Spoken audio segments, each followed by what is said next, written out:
Ne në çdo takim vazhdimisht e përsërisim qëndrimin ton që ura mbi Ibër duhet të jetë për herë e hapur. Tash I kemi gjithsej 77 ura mbi lumin Ibër, shumica dërmuese e tyre janë në Kosovë, për ka të tilla edhe në Maltëzi e në Serbi, e vetmja urë e cila ka persona të uniformuar sipër saj, tërkohën është ajo ura kryesore mbi Ibër. Besoj që nuk ka nevojë që aty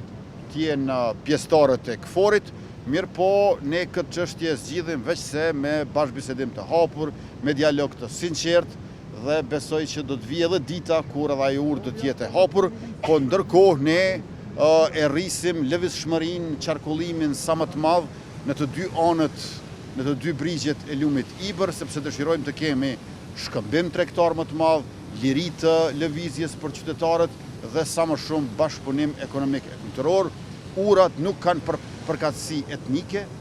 urat mbi Ibër janë ura të Mitrovicës dhe të Mitrovicasve pa dallim. A do të keni vizita dhe takime në komunat veriore pas transferimit pushtetit kryeministrit? Unë do të vizitoj të gjitha komunat e Republikës së Kosovës, por besoj që për ta bërë këtë është rëndësishme që të fitoj